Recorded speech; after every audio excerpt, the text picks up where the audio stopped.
Franchising is now becoming a little sexier than I think it used to be. It used to be that people would look at it and think, McDonald's, Subway, fast food. Yeah. But I interviewed for our big franchise annual kickoff last year where we, get all our franchise owners together. I got to interview Shaquille O'Neal, and I found out he bought into all these brands. And he said to me in our interview, I play the game of sports, very much similar to the game of business. I know how to build teams, great people, take an idea and cheerlead them on. He's like, franchising was perfect.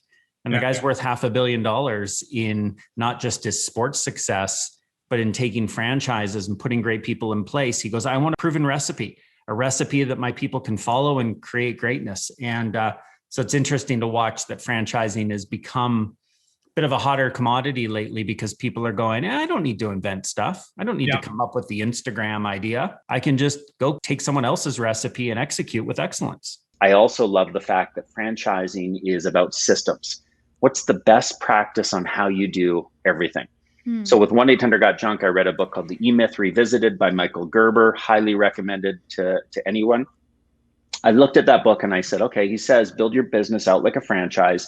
Even if you don't anticipate you'll choose that model, have all the best practices documented. So I said, how do we answer the phone?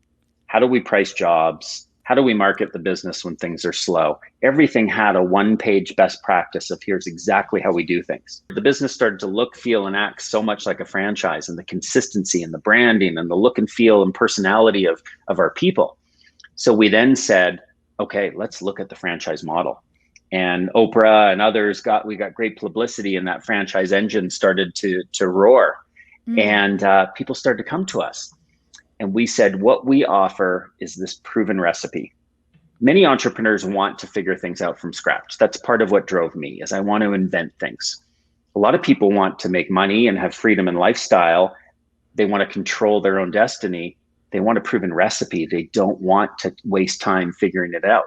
So again, to your unique ability and do what you love best, taking a recipe and executing is amazing. Some people want to, bake a cake and they want a proven recipe and boom, off they go.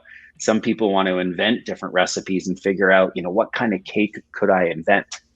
Understand who you are and then figure out what type of business. Is it a franchise? Is it a corporate startup or whatever you might be interested in?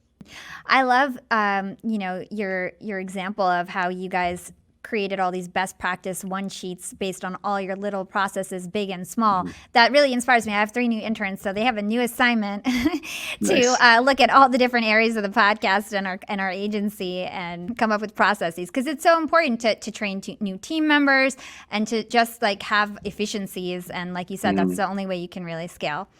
Very cool stuff. Awesome. Thank you.